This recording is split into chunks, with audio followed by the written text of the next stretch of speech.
ಜ್ಞಾನಜ್ಯೋತಿ ಕಾರ್ಯಕ್ರಮಕ್ಕೆ ನಿಮ್ಮೆಲ್ಲರಿಗೂ ಸ್ವಾಗತ. ಹಿಂದಿನ ಸಂಚಿಕೆಯಲ್ಲಿ ನಾವು ಮನಸ್ಸಿನ ಬಗ್ಗೆ ಬಹಳಷ್ಟು ಮಾಹಿತಿಗಳನ್ನ ತಿಳ್ಕೊಂಡಿದ್ದೀವಿ. ಹಾಗೆ ಇವತ್ತಿನ ಸಂಚಿಕೆಯಲ್ಲಿ ಮನಸ್ಸಿನ ಬಗ್ಗೆ ಇನ್ನಷ್ಟು ವಿಷಯಗಳನ್ನು ತಿಳಿಸ್ಲಿಕ್ಕೆ ನಮ್ಮೊಂದಿಗಿದ್ದಾರೆ ಬ್ರಹ್ಮಕುಮಾರಿ ರೂಪಕ್ಕನವರು. ಅಕ್ಕವರೇ ಸ್ವಾಗತ.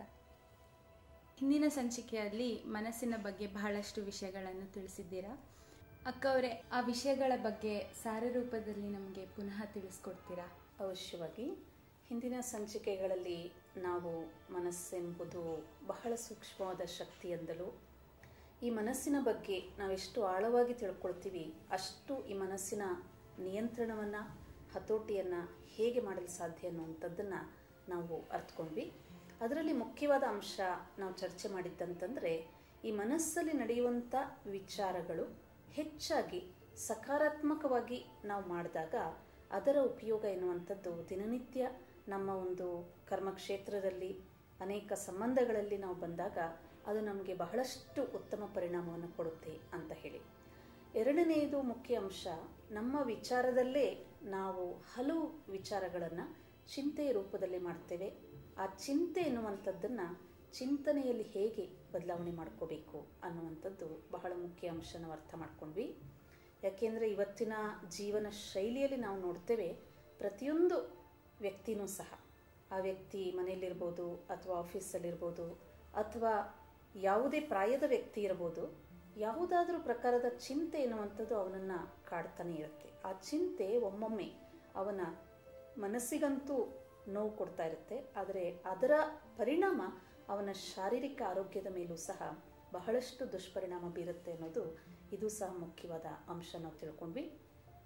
ಈ ಒಂದು ನಕಾರಾತ್ಮಕ ವಿಚಾರಗಳು ನಮ್ಮಲ್ಲಿ ಯಾವುದೇ ಕಾರಣ ಬಂದರೂ ಸಹ ನಮ್ಮ ಮನಸ್ಸಿನ ಮೇಲೆ ನಮಗೆ ಹತೋಟಿ ಇದೆ, ನಮ್ಮ ಮನಸ್ಸಿನಲ್ಲಿ ನಾವು ಎಂತಹ ವಿಚಾರಗಳನ್ನು ಮಾಡಬೇಕು ಅಂತ ನಾವು ಇಷ್ಟಪಡ್ತೇವೆ ಅದನ್ನು ನಾವು ಮಾಡಬಹುದು ಎಂಬುದು ಬಹಳ ಮುಖ್ಯವಾದ ಅಂಶ.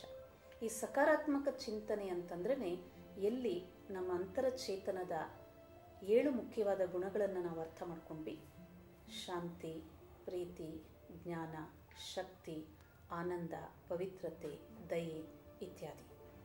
ಈ ಒಂದು ಗುಣಗಳ ಆಧಾರದ ಮೇಲೆ ನಾವು ಯಾವುದೇ ಚಿಂತನೆಯನ್ನು ಮಾಡ್ತೇವೆ ಅದೆಲ್ಲವೂ ಸಹ ಸಕಾರಾತ್ಮಕ ಚಿಂತನೆ ಅಂತಲೇ ಅನುಭವ ಆಗುತ್ತೆ. ಬಹಳ ಸತಿ ನಾವು ನೋಡ್ತೇವೆ, ಯಾವುದೇ ನಕಾರಾತ್ಮಕ ಚಿಂತನೆಗಳಿಗೆ ನಾವು ಮನಸ್ಸನ್ನು ಬಲಿ ಮಾಡಿದಾಗ ಅಲ್ಲಿ ನಮಗೆ ಅಹಿತವಾದಂಥ ಅನುಭವ ಆಗುತ್ತೆ ಅಲ್ವೇ? ಕ್ರೋಧ ಬಂತು ಅಂತ ತಿಳ್ಕೊಳ್ಳೋಣ, ಒಬ್ಬರ ಮೇಲೆ ಅನುಮಾನ ಬಂತು ಅಂತ ತಿಳ್ಕೊಳ್ಳೋಣ, ಅಥವಾ ಮನಸ್ಸಿನಲ್ಲಿ ಇನ್ನೊಬ್ಬರ ಮೇಲೆ ಈರ್ಷ್ಯೆ ಬಂತು ಅಂತ ತಿಳ್ಕೊಳ್ಳೋಣ. ಇದಕ್ಕೆ ವಶವಾಗಿ ನಮ್ಮ ಮನಸ್ಸಲ್ಲಿ ಯಾವುದೇ ಮನಸ್ಸಿನ ವಿಚಾರಗಳನ್ನು ನಾವು ನಡೆಸ್ತಾ ಇರ್ತೀವಿ, ಅಷ್ಟೂ ಸಮಯ ನಮ್ಮ ಮನಸ್ಸಿನಲ್ಲಿ ಅಶಾಂತಿ ಅನುಭೂತಿ ಆಗುತ್ತೆ. ಅಂದರೆ ಕಂಫರ್ಟ್ ಫೀಲ್ ಆಗಲ್ಲ, ಒಂದು ರೀತಿಯಾದ ಅಸಮಾಧಾನದ ಒಂದು ಅನುಭೂತಿ ಆಗ್ತಾ ಇರುತ್ತೆ. ಇದಕ್ಕೆ ಮೂಲ ಕಾರಣ ನಾವು ಅರ್ಥ ಮಾಡ್ಕೊಂಡ್ವಿ, ನಮ್ಮ ಅಂತರಚೇತನದ ಸ್ವಗುಣಗಳೇನಿದೆ ಇದರ ಬಗ್ಗೆ ನಮ್ಮ ವಿಚಾರಧಾರೆಗಳನ್ನು ಎಷ್ಟು ಹರಿಸಲಿಕ್ಕೆ ಪ್ರಯತ್ನ ಮಾಡ್ತೀವಿ ಅಷ್ಟು ಈ ನಕಾರಾತ್ಮಕವಾದಂತಹ ಒಂದು ವಿಚಾರಗಳು ನಮ್ಮಿಂದ ದೂರವಾಗುತ್ತೆ ಅಂತ ಹೇಳಿ. ಹಾಗೆಯೇ ಮನುಷ್ಯನ ಜೀವನದಲ್ಲಿ ಭಾವನೆಗಳು, ಇಚ್ಛೆಗಳು ಸಹಜವಾಗಿ ಪ್ರಕಟವಾಗ್ತಾ ಇರುತ್ತೆ. ಆಸೆಗಳು ಬಹಳಷ್ಟು ಇರುತ್ತೆ, ಎಲ್ಲನೂ ಬೇಕು ಬೇಕು ಅಂತ ಹೇಳಿ. ಸೊ ಈ ಇಚ್ಛೆಗಳಿದೆ ಅಂತಂದರೆ ಮನಸ್ಸಿದೆ, ಮನಸ್ಸಿದೆ ಅಂತಂದರೆ ಇಚ್ಛೆಗಳಿದೆ ಅಂತ ಹಲವರು ತಿಳ್ಕೊಳ್ತಾರೆ. ಈ ಇಚ್ಛೆಗಳನ್ನು ಇಟ್ಕೊಳ್ಳೋದೇನೆ ತಪ್ಪ ಅಂತ ಕೆಲವರು ಕೇಳ್ತಾರೆ. ಅದಕ್ಕೆ ನಾವು ಕೆಲವು ಅಂಶಗಳನ್ನು ಚರ್ಚೆ ಮಾಡಿದ್ವಿ. ಮನಸ್ಸಿನಲ್ಲಿ ಇಚ್ಛೆಗಳು ಉತ್ಪನ್ನ ಆಗೋದು ತಪ್ಪಲ್ಲ, ಆದರೆ ಆ ಇಚ್ಛೆಗಳು ನನ್ನ ಒಂದು ಯೋಗ್ಯತೆ ಅನುಸಾರವಾಗಿ ನನ್ನ ಜೀವನದ ಮುಖ್ಯ ಧ್ಯೇಯಕ್ಕೆ ನನ್ನನ್ನು ತಲುಪಿಸುವಂತಹ ಇಚ್ಛೆಗಳಿದೆಯೇ, ಹಾಗೂ ಕೆಲವೊಂದು ಇಚ್ಛೆಗಳು ಸಮಯ, ಪರಿಸ್ಥಿತಿ ಮತ್ತು ನನ್ನ ಕ್ಷಮತೆ ಈ ಎಲ್ಲವನ್ನು ನೋಡಿ ನನ್ನ ಒಂದು ಇಚ್ಛೆಯನ್ನು ನಾನು ಪ್ರಕಟ ಮಾಡಿದಾಗ ಅದು ಬಹಳ ಉಪಯುಕ್ತವಾಗಿರುತ್ತೆ. ಹಲವು ಬಾರಿ ಕೆಲವು ಆಸೆಗಳನ್ನು, ಇಚ್ಛೆಗಳನ್ನು ಯಾವಾಗ ನಾವು ಮಿತಿಮೀರಿ ನಾವು ಇಟ್ಕೊಳ್ತೀವಿ, ಅದನ್ನು ನಾವು ಜೀವನದಲ್ಲಿ ಪ್ರಾಪ್ತ ಮಾಡ್ಕೊಳ್ಳಿಕ್ಕೆ ಸಾಧ್ಯವಾಗಿಲ್ಲ ಅಂದಾಗಲೂ ಸಹ ಅದು ಮನಸ್ಸಿನಲ್ಲಿ ದುಷ್ಪರಿಣಾಮ ಬೀರುತ್ತೆ. ಅಂದರೆ ನಾನು ಏನೇನೋ ಅಂದ್ಕೊಂಡಿದ್ದೆ ಆಗಲಿಲ್ಲ ಅನ್ನುವಂಥ ರೀತಿಯಲ್ಲಿ ಒಬ್ಬ ವ್ಯಕ್ತಿಗೆ ಒಂದು ರೀತಿಯಾದ ಖಿನ್ನತೆ ಆಗ್ಬೋದು, ಉದಾಸೀನತೆ ಆಗ್ಬೋದು. ಸೊ ಇಂತಹ ಒಂದು ಆಸೆ ಆಕಾಂಕ್ಷೆಗಳು, ಎಟ್ಟುಕಲಾರದಂತಹ ಆಸೆಗಳನ್ನು ನಾವು ಇಟ್ಕೊಂಡಿರ್ತೀವಿ ಅಂದ್ಕೊಳ್ಳಿ. ಅದು ಬಹುಶಃ ಒಮ್ಮೆ ನಾವು ಇಟ್ಕೊಂಡ್ರೆ ತಪ್ಪಿಲ್ಲ ಅಂತ ತಿಳ್ಕೊಂಡ್ರೂ ಸಹ ಅದರ ಹಿಂದೆ ನನ್ನ ಸಾಧನೆಯ ಶಕ್ತಿ ಎಷ್ಟಿದೆ, ನನ್ನ ಪುರುಷಾರ್ಥದ ಒಂದು ಶಕ್ತಿ ಎಷ್ಟಿದೆ, ಅದನ್ನು ನಾವು ಅಳಿಬೇಕಾಗತ್ತೆ. ನಾವು ಜೀವನದಲ್ಲಿ ಇಚ್ಛೆಗಳನ್ನು ಇಟ್ಕೊಳ್ಳುವಂಥದ್ದು ತಪ್ಪಲ್ಲ, ಏಕೆಂದರೆ ಇಚ್ಛೆನೂ ಒಂದು ಶಕ್ತಿ ಅಂತೇವೆ. ಆ ಒಂದು ಇಚ್ಛೆನೂ ನಮ್ಮ ವಿಚಾರಗಳಲ್ಲಿ ಉತ್ಪನ್ನ ಆಗುವಂತಹ ಅನೇಕ ಒಂದು ಶಕ್ತಿ ಅಂತಲೇ ಹೇಳ್ಬೋದು. ಆ ಸಂಕಲ್ಪಗಳು ವಿಚಾರಗಳನ್ನೇ ಹಲವು ಬಾರಿ ನಾನು ಇದು ಮಾಡಬೇಕು ಮಾಡಬೇಕು ಮಾಡಬೇಕು ಅಂದಾಗ ಅದು ಒಂದು ಶಕ್ತಿಯ ರೂಪದಲ್ಲಿ ನಮಗೊಂದು ಮೋಟಿವೇಶನ್ ಪವರ್ ಅಂತ ಹೇಳ್ತೇವೆ. ಅಂದರೆ ಆ ಕಾರ್ಯವನ್ನು ನಾವು ಮಾಡಲಿಕ್ಕೆ ಒಂದು ರೀತಿ ನಮ್ಮಲ್ಲಿ ಹುರಿದುಂಬಿಸ್ತಾ ಇರುತ್ತೆ, ಅಥವಾ ನಮ್ಮಲ್ಲಿ ಸುಪ್ತವಾಗಿರುವಂಥ ಶಕ್ತಿಯನ್ನು ಜಾಗೃತ ಮಾಡುತ್ತೆ ಅಂತ ಹೇಳ್ಬೋದು. ಆದರೆ ಈ ಇಚ್ಛೆಗಳು ಮತ್ತು ಆಸೆಗಳು ನನ್ನನ್ನು ಎಲ್ಲಾದರೂ ಸಹ ಅಡ್ಡದಾರಿಯಲ್ಲಾಗಲಿ ನಕಾರಾತ್ಮಕವಾದಂತಹ ಬಿಹೇವಿಯರ್ ಅಥವಾ ನಡತೆಗೆ ನನ್ನನ್ನು ಅಧೀನ ಮಾಡಿಸ್ತಾ ಇಲ್ಲ ತಾನೇ ಅಂತ ಹೇಳಿ ನಾವು ನೋಡ್ಕೋಬೇಕಾಗತ್ತೆ.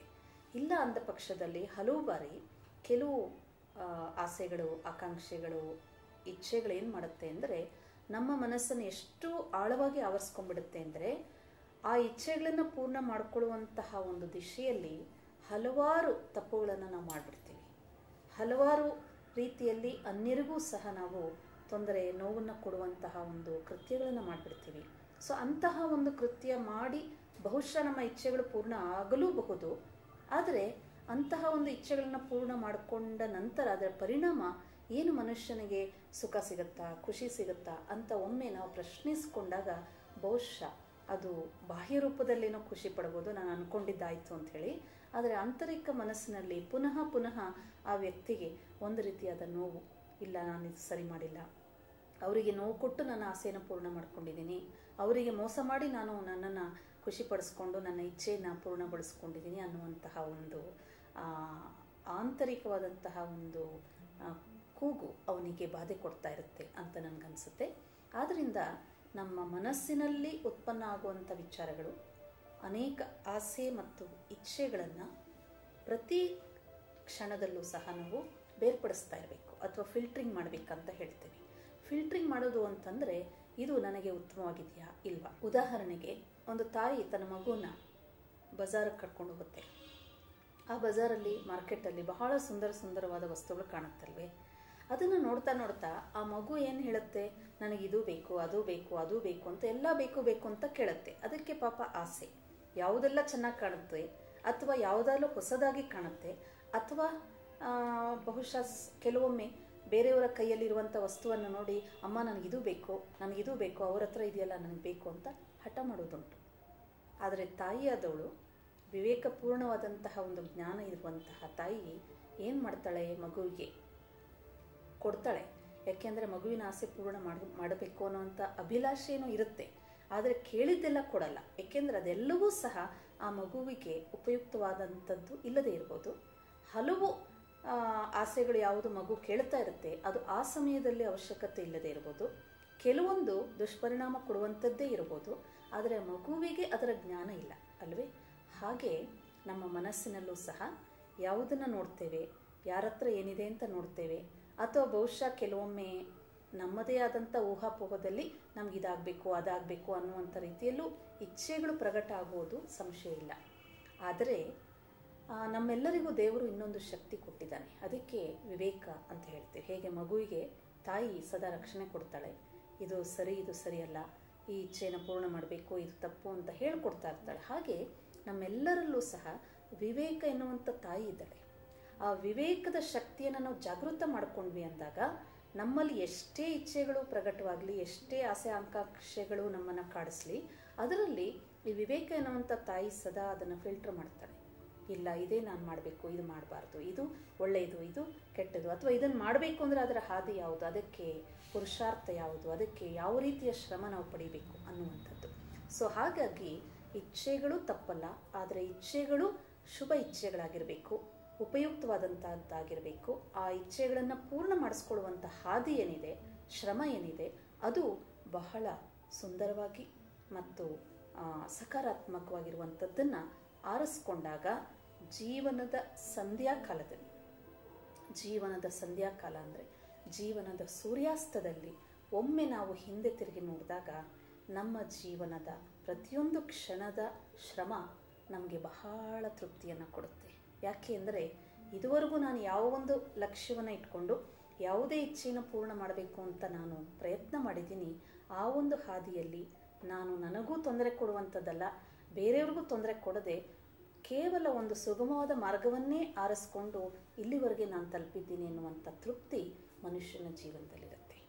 ಹಾಗಾಗಿ ತಕ್ಷಣ ಈಗ ವರ್ತಮಾನ ಸಮಯದಲ್ಲಿ ನಾವು ನೋಡ್ತೇವೆ, ಮನುಷ್ಯರಿಗೆ ಯಾವುದೇ ಇಚ್ಛೆಗಳ ಆಕಾಂಕ್ಷೆಗಳು ಬರುತ್ತೆ, ಬೇರೆಯವ್ರ ಜೊತೆ ಹೋಲಿಕೆ ಮಾಡ್ಕೊಳ್ತಾರೆ, ಇದು ಬೇಕು ಅದು ಬೇಕು ಅಂತ ಬೇಗ ಬೇಗ ಬೇಗ ನಾವು ಅದನ್ನು ಪೂರ್ಣಗೊಳಿಸ್ಬಿಡ್ಬೇಕು ಅಂತ ಪ್ರಯತ್ನ ಮಾಡ್ತಾರೆ. ಆಗ ಏನಾಗುತ್ತೆ, ಕೆಲವೊಂದು ಅಡ್ಡದಾರಿಗಳನ್ನು, ಶಾರ್ಟ್ಕಟ್ ವೇಸ್ ಅಂತ ಏನಿವತ್ತು ಉಪಯೋಗ ಮಾಡ್ತೀವಿ, ಈ ರೀತಿಯಲ್ಲಿ ಮಾಡಿದಾಗ ಮನುಷ್ಯನಿಗೆ ಆ ಕ್ಷಣದಲ್ಲಿ ತೃಪ್ತಿ ಸಿಗ್ಬೋದು. ನಂತರ ಮತ್ತೆ ಅವನ ಮನಸ್ಸು ಬಹಳಷ್ಟು ರೀತಿಯಲ್ಲಿ ಅಶಾಂತವಾಗುತ್ತೆ, ಅಸಂತೃಪ್ತವಾಗುತ್ತೆ. ಇನ್ನೇನು ಮಾಡೋದು ಈಗ ಅಂದ್ಕೊಂಡು ಮತ್ತೆ ಅವನ ಮನಸ್ಸಿನಲ್ಲಿ ಪ್ರಶ್ನೆ ಎನ್ನುವಂಥದ್ದು ಹುಟ್ಟುತ್ತೆ. ಕೊರೆ, ಇವಾಗ ನೀವು ಚಿಕ್ಕಂದಿನಿಂದಲೇ ಈ ರಾಜಯೋಗದ ಅಭ್ಯಾಸ ಮಾಡ್ತಿದ್ದೀರಾ ಅಂತ ತಿಳಿದು ಬಂತು. ಹಾಗೆಯೇ ನೀವು ಮಾಸ್ಟರ್ಸ್ ಇನ್ ಸೈಕಾಲಜಿ ಸಹ ಮಾಡಿದ್ದೀರಾ. ಸೊ ಈ ಮನಸ್ಸಿನ ವಿಷಯದ ಬಗ್ಗೆ ನೀವು ಬಹಳಷ್ಟು ತಿಳ್ಕೊಂಡಿದ್ದೀರಾ. ನಿಮ್ಮ ಅನುಭವದ ಆಧಾರದ ಮೇಲೆ ಮನಸ್ಸನ್ನು ನೋಡಲು ಸಾಧ್ಯವೇ, ಇದ್ರ ಬಗ್ಗೆ ತಿಳಿಸ್ಕೊಡ್ತೀರಾ? ಹಾಗೆ ಸೈಕಾಲಜಿ ಅಂದ ತಕ್ಷಣ ಸಾಧಾರಣವಾಗಿ ಎಲ್ಲರಿಗೂ ಈ ಪ್ರಶ್ನೆ ಒಂದು ಬರುತ್ತೆ ಮನಸ್ಸಲ್ಲಿ, ನನ್ನ ಮನಸ್ಸು ಓದಬಹುದಾ ಅಂತ. ಇದ್ರ ಬಗ್ಗೆ ನೀವೇನು ಹೇಳ್ತೀರಾ? ಮನಸ್ಸು ಎನ್ನುವಂಥದ್ದು ಅತ್ಯಂತ ಸೂಕ್ಷ್ಮವಾದ ಶಕ್ತಿ ಅನ್ನೋದಂತೂ ಸತ್ಯವಾದ ಅಂಶ. ಈ ಮನಸ್ಸನ್ನು ನೋಡುವಂಥದ್ದು ಅಂತನ್ನೋದ್ರೆ ಬಹಳ ಸತಿ ನೋಡಿ ನಾವೇನು ಹೇಳ್ತೀವಿ, ಕೆಲವೊಮ್ಮೆ ಯಾರ ಜೊತೆ ಆದ್ರೂ ಸಂದರ್ಶನ ಮಾಡ್ತಾ ಇದ್ದಾಗ ಅಥವಾ ಮನೆಯಲ್ಲಿ ಕೆಲವೊಂದು ಮಾತುಗಳನ್ನು ಪರಸ್ಪರ ಮಾತಾಡ್ತಾ ಇದ್ದಾಗ ನಾವು ಸ್ಪಷ್ಟವಾಗಿ ಕೆಲವು ಅಂಶಗಳನ್ನು ಬೇರೆಯವ್ರಿಗೆ ಹೇಳಲಿಕ್ಕೆ ಆಗಿಲ್ಲ ಅಂದಾಗ, ಒಂದು ವೇಳೆ ನಮ್ಮ ಎದುರುಗಡೆ ಇರುವಂಥ ವ್ಯಕ್ತಿಗೆ ಎಲ್ಲ ವಿಷಯಗಳು ಅರ್ಥವಾಗಿದೆ ಅಂದಾಗ ಆ ವ್ಯಕ್ತಿ ಏನು ಹೇಳ್ತಾರೆ, ನೀವು ಬಾಯಿಂದ ಹೇಳದೇ ಇದ್ರೂ ಪರವಾಗಿಲ್ಲ, ನನ್ನ ಮನಸ್ಸಿಗೆ ಎಲ್ಲ ಅರ್ಥ ಆಗೋಯ್ತು ಅಂತ ಹೇಳ್ತೀವಿ ಅಲ್ವೇ? ಹಾಗೆ ಈ ಮನಸ್ಸು ಎನ್ನುವಂಥದ್ದು ಒಂದು ರೀತಿ ಒಂದು ಕಣ್ಣಿಗೆ ಹೋಲಿಸ್ತಾರೆ. ಬಾಹ್ಯ ಕಣ್ಣು ಕೇವಲ ನಮ್ಮ ಸುತ್ತಮುತ್ತ ಇರುವಂಥದ್ದು ಮಾತ್ರ ನೋಡ್ಲಿಕ್ಕೆ ಸಾಧ್ಯ. ಈ ಸ್ಥೂಲ ಎರಡು ಕಣ್ಣುಗಳಿಂದ ನಮ್ಮ ಸುತ್ತಮುತ್ತ ಇರುವಂಥದ್ದನ್ನು ಮಾತ್ರ ನಾವು ನೋಡ್ಲಿಕ್ಕಾಗತ್ತೆ. ಆದರೆ ಹಲವು ಬಾರಿ, ಉದಾಹರಣೆಗೆ ನೋಡಿ, ಒಂದು ಕವಿ ಎನ್ನುವಂಥವನು ತನ್ನ ಸುತ್ತಮುತ್ತ ಇಲ್ಲದೇ ಇರುವಂಥದ್ದನ್ನೂ ಸಹ ತನ್ನ ಮನಸ್ಸಿನ ಕಣ್ಣಿನಿಂದ ಎಷ್ಟು ಸ್ಪಷ್ಟವಾಗಿ ನೋಡಿರ್ತಾನೆ ಅಂದರೆ, ಆ ಸುಂದರವಾದ ದೃಶ್ಯವನ್ನು ಪದೇ ಪದೇ ಅವನ ಕಣ್ಣಿನ ಒಂದು ನೇತ್ರದಿಂದ ಮನಸ್ಸಿನಲ್ಲಿ ಆಳವಾಗಿ ನೋಡ್ತಾನೂ ಇರ್ತಾನೆ, ಅನುಭವಿಸ್ತಾನೂ ಇರ್ತಾನೆ. ಹಾಗೆ ಅದನ್ನು ಸುಂದರ ಶಬ್ದಗಳಲ್ಲಿ ಬರೆದು ಜಗತ್ತಿಗೆ ನೀಡ್ತಾನೆ ಅಲ್ವೇ? ಇದಕ್ಕೆ ಸಣ್ಣ ಉದಾಹರಣೆ ಅಂತಂದರೆ, ಈ ಮನಸ್ಸು ಹೇಗೆ ನೋಡುತ್ತೆ ಅಂತಂದರೆ, ಈಗ ಒಂದು ಮಗುವಿನ ತಾಯಿ ಹೊರಗಡೆ ಹೋಗಿರ್ತಾಳೆ ಅಂತ ತಿಳ್ಕೊಳ್ಳಿ. ಆ ಮಗು ತನ್ನ ತಾಯಿ ಬರುವಿಕೆಯನ್ನು ನೋಡ್ತಾ ನೋಡ್ತಾ ಮನೆಯಿಂದ ಹೊರಗಡೆ ಮತ್ತೆ ಒಳಗಡೆ ಹೀಗೆ ಹಾರಾಡ್ತಾ ಇರ್ತಾನೆ. ಒಳಗೊಂದೆರಡು ನಿಮಿಷ ಬರೋದು, ಮತ್ತೆ ಹೊರಗಡೆ ಹೋಗೋದು. ಆಗ ಮನಸ್ಸೆನ್ನುವಂಥದ್ದು ಆ ತಾಯಿಯ ರೂಪವನ್ನು, ತಾಯಿಯ ನಡಿಗೆಯನ್ನು, ತಾಯಿ ಬರುವಿಕೆಯನ್ನು ಆಲ್ರೆಡಿ ಮನಸ್ಸಿನ ಕಣ್ಣಿನಿಂದ ನೋಡ್ತಾ ಇರುತ್ತೆ. ಅದರ ಜೊತೆಯಲ್ಲಿ ತಾಯಿ ಬೇಗ ಬರಬೇಕು ಅಂತ ಆಲೋಚನೆಯೂ ಮಾಡ್ತಾ ಇರುತ್ತೆ ಅಲ್ವೇ? ಸೊ ಮನಸ್ಸೆನ್ನುವಂಥದ್ದು ಎಷ್ಟು ಸೂಕ್ಷ್ಮವಾದ ಶಕ್ತಿಯಾದರೂ ಅದರಲ್ಲಿರುವಂಥ ಅಪಾರವಾದಂಥ ಅನೇಕ ವಿಶೇಷತೆಗಳಲ್ಲಿ ಈ ಮನಸ್ಸೆನ್ನುವಂಥದ್ದನ್ನು ಒಂದು ಕಣ್ಣಿಗೆ ಯಾಕೆ ಹೋಲಿಸ್ತಾರೆ ಅಂತಂದರೆ, ಈ ಕಣ್ಣೆನ್ನುವಂಥದ್ದು ಸ್ಥೂಲ ಕಣ್ಣು ಕೇವಲ ಸುತ್ತಮುತ್ತ ನೋಡಿದ್ರು ಬಹಳ ದೂರದಲ್ಲಿರುವಂಥದ್ದನ್ನು ಸಹ ಈ ಮನಸ್ಸಿನ ಕಣ್ಣಿನಿಂದ ನಾವು ನೋಡಬಲ್ಲೆ. ಹೀಗೆ ನೋಡಿದಾಗ ನಮ್ಮ ಮನಸ್ಸಿಗೆ ಕಣ್ಣಿದೆ, ಆದರೆ ಈ ಕಣ್ಣಿಂದ ನಮ್ಮ ಮನಸ್ಸನ್ನು ನೋಡಲಿಕ್ಕೆ ಸಾಧ್ಯ ಇಲ್ಲ. ಕಾರಣ ಏನಪ್ಪ ಅಂತಂದರೆ, ನಮ್ಮ ಸ್ಥೂಲ ದೇಹದ ಕಣ್ಣು ಚರ್ಮಚಕ್ಷು ಅಂತ ಯಾವುದಕ್ಕೆ ಹೇಳ್ತೀವಿ, ಇದು ಕೇವಲ ಈ ಪಂಚತತ್ವಗಳಿಂದ ಮಾಡಲ್ಪಟ್ಟಿರುವಂಥದ್ದು. ಈ ಕಣ್ಣಿಗೆ ತುಂಬ ಲಿಮಿಟೇಷನ್ ಇದೆ. ಬಹಳ ಸತಿ ನೋಡಿ, ಈಗ ವರ್ತಮಾನ ಸಮಯದಲ್ಲಂತೂ ಚಿಕ್ಕ ಮಕ್ಕಳಿಗೂ ಸಹ ಕಣ್ಣಿನ ದೋಷಗಳು ಬಂದುಬಿಟ್ಟಿರುತ್ತೆ ಅಲ್ವಾ? ಅದರಲ್ಲಿ ಲಾಂಗ್ ಸೈಟು, ಶಾರ್ಟ್ ಸೈಟ್ ಅಂತ ನಾವು ಕನ್ನಡಕ ಹಾಕ್ಕೋಬೇಕಾಗತ್ತೆ. ಸೊ ಈ ಒಂದು ಚರ್ಮಚಕ್ಷುಗಳಿಗೆ ಇರುವಂಥ ಶಕ್ತಿ ಬಹಳ ಬಹಳ ಮಿತಿ ಇದೆ. ಆದರೆ ಈ ಮನಸ್ಸಿನ ನೇತ್ರ ಎಷ್ಟು ಪಾರದರ್ಶಕವಾಗಿದೆ ಅಂದರೆ, ಇಲ್ಲಿಂದ ಸಾವಿರಾರು ಮೈಲಿಗಳಿಂದ ದೂರದಲ್ಲಿರುವಂಥ ವ್ಯಕ್ತಿಯನ್ನು ಮನಸ್ಸಿನಲ್ಲಿ ಆಲೋಚನೆ ಮಾಡಿದ ತಕ್ಷಣವೇ ಆ ವ್ಯಕ್ತಿಯ ರೂಪ, ಆ ವ್ಯಕ್ತಿಯ ಬಣ್ಣ, ಆ ವ್ಯಕ್ತಿಯ ಒಂದು ಎಲ್ಲನೂ ಸಹ ಯಾವುದು ನೋಡಬೇಕಂತ ಅನ್ನಿಸುತ್ತೆ, ಆ ಒಂದು ಪ್ರತಿಬಿಂಬ ನನ್ನ ಮುಂದೆ ಕಣ್ಣಿಗೆ ಕಾಣಿಸುತ್ತೆ. ಆದರೆ ಕಣ್ಣನ್ನು, ಈ ಮನಸ್ಸಿನ ಕಣ್ಣಿಂದ ನಾವೇನು ಬೇಕಾದರೂ ನೋಡಬಲ್ಲೆವು. ಈಗ ಯಾವುದಾದ್ರೂ ವ್ಯಕ್ತಿ ಅಮೇರಿಕಾಗೆ ಹೋಗಿ ಬಂದಿದ್ದಾನೆ ಅಂದರೆ, ನಾನಿಲ್ಲಿ ಯಾವುದೋ ಮಾತಿನಲ್ಲಿ ಅಮೇರಿಕಾ ಅಂದ ತಕ್ಷಣ ಆ ವ್ಯಕ್ತಿ ಆಲ್ರೆಡಿ ಮನಸ್ಸಿನ ಒಂದು ಕಣ್ಣಿನಿಂದ ಅದನ್ನು ನೋಡಿಬಿಟ್ಟಿರ್ತಾನೆ. ಒಂದು ವೇಳೆ ನಾನು ಅಮೆರಿಕ ನೋಡಿಲ್ಲ ಅಂದ್ರೂ ಸಹ ಅಮೆರಿಕ ಅಂದ ತಕ್ಷಣವೇ ಮನಸ್ಸಿನಲ್ಲಿ ಇನ್ನೊಂದು ಶಕ್ತಿ ಏನಪ್ಪ ಇದೆ ಅಂತಂದರೆ ಒಂದು ವಿಜುವಲೈಸೇಷನ್, ಇಮ್ಯಾಜಿನರಿ ವಿಜುವಲೈಸೇಷನ್ ಅಂತ ಹೇಳ್ತೀವಿ. ಅದನ್ನು ಒಂದು ರೀತಿ ಹೀಗಿರ್ಬೋದು ಹೀಗಿರ್ಬೋದು ಹೀಗಿರ್ಬೋದು ಅಂತ ಹೇಳಿ ಒಂದು ಆಲೋಚನೆ ಮಾಡುವಂಥ ಶಕ್ತಿ ಇದೆ. ಹಾಗೆ ಇವಾಗ ತಾಜ್ ಮಹಲ್ ಅಂದ ತಕ್ಷಣ ಬಹಳ ಜನ ಆಗ್ರಾದಲ್ಲಿ ಹೋಗಿ ತಾಜ್ ಮಹಲ್ ನೋಡಿರ್ಲಿಕ್ಕಿಲ್ಲ. ಆದರೆ ತಾಜ್ ಮಹಲ್ ಅಂದ ತಕ್ಷಣವೇ ನಮ್ಮ ಮನಸ್ಸಿನ ಕಣ್ಣಿನಲ್ಲಿ ಆ ಮೆಹಲ್ ಅನ್ನುವಂಥದ್ದು ಹೀಗಿರ್ಬೋದು ಎನ್ನುವಂತಹ ಒಂದು ಇಮ್ಯಾಜಿನೇಷನ್, ಒಂದು ಊಹೆ ಅಲ್ಲಿ ಒಂದು ರೂಪವನ್ನು ಸೃಷ್ಟಿಸ್ಬಿಡುತ್ತೆ. ಆದರೆ ಇಂಥ ಸೂಕ್ಷ್ಮವಾದ ಎಷ್ಟೊಂದು ಶಕ್ತಿ ಇರುವಂಥ ಮನಸ್ಸನ್ನು ಈ ಚರ್ಮಚಕ್ಷುವಿಂದ ನಾವು ನೋಡಲಿಕ್ಕೆ ಸಾಧ್ಯ ಇಲ್ಲ. ಆದರೆ ನೋಡುವುದು ಅಂದರೆ ಒಂದು ರೀತಿ ಅನುಭವ ಮಾಡೋದು ಅಂತ. ಉದಾಹರಣೆಗೆ ನೋಡಿ, ನಮ್ಮ ಹಿರಿಯರು ವೃದ್ಧರು ಬಹಳ ಸತಿ ಏನು ಹೇಳ್ತಾರೆ, ಯುವಕರಿಗೆ ಯುವತಿಯರಿಗೆ ಅಥವಾ ಮನೆಯಲ್ಲಿರೋ ಸೊಸೆಯಂದರಿಗೆ ಮಕ್ಕಳಿಗೆ ಏನಾದರೂ ಒಳ್ಳೆ ಮಾತುಗಳನ್ನು ಹೇಳಿಕೊಡ್ಬೇಕಾದಾಗ ಅವ್ರೇನಾದ್ರು ಕೇಳಲಿಲ್ಲ ಅಂದರೆ ನೀವೆಲ್ಲ ಈಗಿನ ಮಕ್ಕಳಪ್ಪ, ನಾವು ತುಂಬ ನೋಡ್ಬಿಟ್ಟಿದ್ದೀವಿ ಅಂತ ಹೇಳ್ತಾರೆ. ನೋಡ್ಬಿಟ್ಟಿದ್ದೀವಿ ಅಂದರೆ ಅರ್ಥ ಏನು? ನಾವು ತುಂಬ ಅನುಭವ ಮಾಡಿದ್ದೀವಿ ಅಂತ ಹೇಳಿ. ಹಾಗೆ ಈ ಮನಸ್ಸೆನ್ನುವಂಥ ಕಣ್ಣಿನಿಂದ ನಾವು ಬಹಳಷ್ಟು ಅಂಶಗಳನ್ನು ಒಂದು ಜಾಗದಲ್ಲಿ ಇದ್ದು ನೋಡಬಹುದು. ಆದರೆ ಈ ಮನಸ್ಸನ್ನು ಈ ಚರ್ಮಚಕ್ಷುವಿಂದ ನೋಡೋದು ಅಂದರೆ ನಾವು ಅನುಭವ ಮಾಡ್ಬೋದು. ಉದಾಹರಣೆಗೆ ಈ ಮನಸ್ಸಿನಲ್ಲಿ ತುಂಬ ಖುಷಿಯಾದಂಥ ವಿಚಾರಗಳು ಬರ್ತಾ ಇದೆ ಅಂತ ತಿಳ್ಕೊಳ್ಳಿ. ನಿಮಗೆ ಲಾಟ್ರಿ ಹೊಡೆದಿರ್ಬೋದು, ಅಥವಾ ನಿಮ್ಮ ಜೀವನದಲ್ಲಿ ಯಾವುದಾದ್ರೂ ಒಂದು ಪದವಿ ಯಾವ ರೀತಿಯಲ್ಲಿ ತೇರ್ಗಡೆ ಆಗಬೇಕು ಅಂತ ಇಷ್ಟಪಟ್ಟರೆ ಆ ಒಂದು ರಿಸಲ್ಟ್ ಔಟ್ ಆಗಿರ್ಬೋದು. ಅದು ನಿಮ್ಮ ಮನೇಲಿ ಯಾರಿಗೂ ಇನ್ನೂ ಹೇಳಿಲ್ಲ, ಆದರೆ ನಿಮಗೆ ಗೊತ್ತಾಗಿದೆ. ಆಗ ನಿಮ್ಮ ಮನಸ್ಸಲ್ಲಿ ಏನು ನಡೀತಾ ಇರುತ್ತೆ, ನಾನೇನು ಅಂದ್ಕೊಂಡೆ ಅದು ಆಯ್ತಪ್ಪ, ನನಗೆ ಈ ಲಾಟ್ರಿ ಸಿಕ್ಬಿಟ್ಟಿದೆ, ಇಷ್ಟು ದುಡ್ಡು ಬರುತ್ತೆ, ಆದರೆ ಮೊದಲು ನಾನು ಯಾರಿಗೆ ಹೇಳಲಿ ಅಂತೆಲ್ಲ ಒಳ್ಳೊಳ್ಳೆ ವಿಚಾರಗಳು ಖುಷಿಯಾದಂಥದ್ದು ಬರ್ತಾ ಇದೆ. ಆಗ ನೋಡಿ ಆಟೋಮೆಟಿಕ್ಕಾಗಿ ನಿಮ್ಮ ಮನಸ್ಸು ಆ ಖುಷಿಯಲ್ಲಿ ತೇಲಾಡ್ತಾ ಇದ್ದಾಗ ನಿಮ್ಮ ದೇಹನೂ ಹಗುರವಾಗಿಬಿಡುತ್ತೆ. ಆ ಅನುಭವನ ನೀವು ಖುಷಿ ರೂಪದಲ್ಲಿ ಮಾಡ್ತೀರಾ, ಅಂದರೆ ಆ ವಿಚಾರದಲ್ಲಿ ಖುಷಿ ಇರೋದ್ರಿಂದ ಅನುಭವ ಮಾಡ್ತೀರಾ. ಆದರೆ ಆ ಕಣ್ಣನ್ನು ಈ ಚರ್ಮಚಕ್ಷುವಿಂದ ಮನಸ್ಸೆನ್ನುವಂಥದ್ದು ನೋಡಬೇಕು ಅಂತಂದರೆ ಸ್ಥೂಲ ರೂಪದಲ್ಲಿ ನೋಡಲಿಕ್ಕಾಗಲ್ಲ. ಯಾಕೆಂದರೆ ಆ ಮನಸ್ಸೆನ್ನುವಂಥದ್ದು ಯಾವುದೇ ಭೌತಿಕವಾದ ಶಕ್ತಿಯಿಂದ ಮಾಡಲ್ಪಟ್ಟಿರುವಂತಹದ್ದು ಅಲ್ಲ. ಅಕ್ಕವರೇ, ಈ ಮನಸ್ಸು ಬಹಳ ಚಂಚಲ ಅಂತ ಹೇಳ್ತಾರೆ, ಲಗಾಮ್ ಇಲ್ಲದ ಕುದುರೆ ಅಂತಲೂ ಹೇಳ್ತಾರೆ. ಬಹಳ ಸರಿ ನಾವೇ ಅನುಭವ ಮಾಡ್ತೀವಿ, ಮನಸ್ಸನ್ನು ಹಿಡಿಯೋದು ತುಂಬ ಕಷ್ಟ ಆಗುತ್ತೆ. ಇವಾಗ ಎಕ್ಸಾಮ್ ಹಾಲಲ್ಲೇ ಕೂತಿರೋವಾಗ ಅಥವಾ ನಾವು ಓದ್ಕೊಳ್ಳೋಕ್ಕೆ ಕೂತಿರೋವಾಗ ತುಂಬ ಸಾರಿ ಅಲ್ಲಿ ಇಲ್ಲಿ ಹೊಟ್ಟೋಗ್ತಾ ಇರುತ್ತೆ ಮನಸ್ಸು, ಕಾನ್ಸಂಟ್ರೇಷನ್ ಇಲ್ದಿರ ಆಗೋಗುತ್ತೆ. ಸೊ ಇದನ್ನು ಹಿಡಿಯೋದು ಹೇಗೆ, ಅಂದರೆ ಮನಸ್ಸನ್ನು ನಮ್ಮ ವಶದಲ್ಲಿ ತಂದುಕೊಳ್ಳೋದು ಹೇಗೆ? ಮನಸ್ಸೆನ್ನುವಂಥದ್ದು ಒಂದು ಯೋಚನಾ ಶಕ್ತಿ ಅಂತಲೇ ನಾವು ಭಾಳ ಚೆನ್ನಾಗಿ ಅರ್ಥ ಮಾಡ್ಕೊಂಡ್ವಿ. ಮತ್ತು ದಿನನಿತ್ಯ ಜೀವನದಲ್ಲೂ ಸಹ ಬೆಳಿಗ್ಗೆಯಿಂದ ರಾತ್ರಿವರೆಗೂ ಮತ್ತು ರಾತ್ರಿ ಮಲಗಿದಾಗಲೂ ಸಹ ನಮ್ಮ ಸುತ್ತ ಮನಸ್ಸು ಬಹಳ ಜಾಗೃತವಾಗಿ ಅನೇಕ ವಿಚಾರಗಳನ್ನು ನಮಗೆ ಒಂದು ಸ್ವಪ್ನದ ರೂಪದಲ್ಲಾಗಲಿ ವಿಚಾರಗಳ ರೂಪದಲ್ಲಾಗಲಿ ಆ ತರಂಗಗಳು ನಡೀತಾನೆ ಇರುತ್ತೆ ಅಥವಾ ಉತ್ಪನ್ನ ಆಗ್ತಾನೆ ಇರುತ್ತೆ. ಆದರೆ ಬಹಳ ಸತಿ ನಾವು ಏನು ಯೋಚನೆ ಮಾಡ್ತೀವಿ ಅಂದರೆ ಈ ಮನಸ್ಸು ನಮ್ಮ ಹತೋಟಿಲಿರಬೇಕು ಅಂದರೆ ಅರ್ಥ ಏನು? ಮನಸ್ಸನ್ನು ನಮ್ಮ ಹತೋಟಿಲಿ ಇಟ್ಕೊಳ್ಳೋದು ಅಂತಂದರೆ ಯಾವ ಸಮಯದಲ್ಲಿ ನಾನು ಏನು ಯೋಚನೆ ಮಾಡಬೇಕು ಅದೇ ವಿಚಾರಗಳು ನನ್ನ ಮನಸ್ಸಲ್ಲಿ ಬರಬೇಕು. ಈಗ ನೀವು ಹೇಳಿದ್ರಿ ಎಕ್ಸಾಮ್ ಟೈಮಲ್ಲಿ ಓದ್ಕೊಳ್ಳೋಕ್ಕೆ ಆಗೋದಿಲ್ಲ, ಆ ಸಮಯದಲ್ಲಿ ಮನಸ್ಸು ಬೇರೆ ಕಡೆ ಎಲ್ಲ ಹೋಗುತ್ತೆ. ಬಹುಶಃ ಸ್ಟೂಡೆಂಟ್ಸ್ಗೆ ಅದು ಕಷ್ಟ ಆಗ್ಬೋದು. ಓದ್ತಾ ಇರಬೇಕಾದ್ರೆ ಯಾವುದಾದ್ರೂ ತುಂಬ ಒಳ್ಳೆ ಫಿಲಮ್ ಇದೆ ಅಂದರೆ ಅದನ್ನು ನೋಡಬೇಕು ಅಂತ ಇಷ್ಟ ಆಗ್ಬೋದು.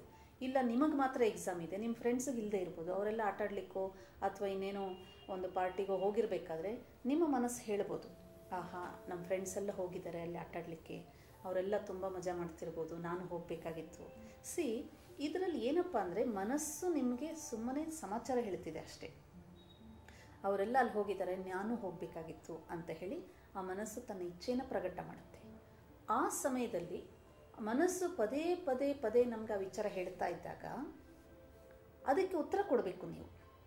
ನಾವೇನು ಮಾಡ್ತೀವಿ, ಅಪ್ಪ ನನಗೆ ಅಲ್ಲಿ ಹೋಗಬೇಕಾಗಿತ್ತು ಹೋಗ್ಲಿಕ್ಕಾಗಿಲ್ವಲ್ಲ, ಮತ್ತೆ ಮತ್ತೆ ನಾನು ಹೋಗಬೇಕು ಅಂತ ಇಷ್ಟ ಆಗ್ತಿದೆಯಲ್ಲ, ಅಷ್ಟು ಮಾತ್ರ ನಾವು ಯೋಚನೆ ಮಾಡ್ತೀವಿ. ಆದರೆ ಈ ಮನಸ್ಸಿಗೆ ಇಲ್ಲಿ ನಾವೊಂದು ಚಿಕ್ಕ ಮಗುವಿಗೆ ಹೋಲಿಕೆ ಮಾಡ್ಕೋಬೇಕು. ಹೇಗೆ ಒಂದು ಮಗುವಿನಲ್ಲಿ ಕುತೂಹಲ ಇರುತ್ತೆ, ಕ್ಯೂರಿಯಾಸಿಟಿ ಇರುತ್ತೆ, ಮತ್ತು ಯಾವುದು ಹೇಗಿದೆಯೋ ಹಾಗೆ ಹೇಳುತ್ತಲ್ವ ಅದು. ಈಗ ದೊಡ್ಡವ್ರ ಮನಸ್ಸಿನಲ್ಲಿ ಕಪಟ ಇರ್ಬೋದು ಅಂತ ಹೇಳ್ಬೋದು, ಅವರು ಹೀಗೆ ಹೇಳಿದ್ರೆ ಹಾಗಾಗ್ಬೋದು, ಅವ್ರ ಮುಂದೆ ಈ ಮಾತು ಹೇಳಿದ್ರೆ ಹಿಂಗೆ ಅಂತ ತುಂಬ ಯೋಚನೆ ಮಾಡಿ ಆಮೇಲೆ ಹೇಳ್ಬೋದು. ಬಟ್ ಮಗು ಎನ್ನುವಂಥದ್ದು ಏನು ಮಾಡುತ್ತೆ, ಯಾವುದು ಹೇಗಿದೆಯೋ ಹಾಗೆ ಹೇಳುತ್ತಲ್ವ. ಹಾಗೇನೆ ನಮ್ಮ ಮನಸ್ಸನ್ನು ಸಹ ಇಲ್ಲಿ ಒಂದು ಸಣ್ಣ ಮಗುವಿಗೆ ಹೋಲಿಕೆ ಮಾಡ್ಕೋಬೇಕು. ಯಾವ ಸಮಾಚಾರ ಯಾವ ಮಾತು ಅದಕ್ಕೆ ಗೊತ್ತಾಗಿದೆ ಅದನ್ನು ನಮಗೆ ಪ್ರಯತ್ನ ಮಾಡಿ ಪುನಃ ಪುನಃ ಹೇಳುತ್ತೆ. ಆ ಸಮಯದಲ್ಲಿ ನಾವೇನು ಮಾಡಬೇಕು ಅಂದರೆ ಪ್ರಯಾರಿಟೈಸ್ ಯುವರ್ ಥಾಟ್ಸ್. ಅಂದರೆ ಬಹಳಷ್ಟು ವಿಚಾರಗಳು ನನ್ನ ಮನಸ್ಸಲ್ಲಿ ಬರ್ತಾ ಇದ್ದಾಗ ಆಗ ನಾನು ಆ ಎಲ್ಲ ವಿಚಾರಗಳಲ್ಲಿ ಪ್ರಾಮುಖ್ಯತೆಯಾಗಿರುವಂಥದ್ದು ಯಾವುದು, ನನಗೀಗ ತಕ್ಷಣ ಮಾಡಬೇಕಾಗಿರುವಂಥದ್ದು ಯಾವುದು. ನಾಳೆನೂ ನಾನು ಫಿಲಮ್ ನೋಡ್ಬೋದು, ಮತ್ತೆ ನನ್ನ ಫ್ರೆಂಡ್ಸ್ ಸಿಗ್ತಾರೆ, ನಾಳೆನೂ ಹೋಗಿ ಪಾರ್ಟಿ ಅಟೆಂಡ್ ಮಾಡ್ಬೋದು, ಇನ್ನೊಂದು ಸತಿ ಪಾರ್ಟಿ ಬೇಕಾದ್ರೆ ನಾನೇ ಕೊಡಿಸ್ಬೋದು.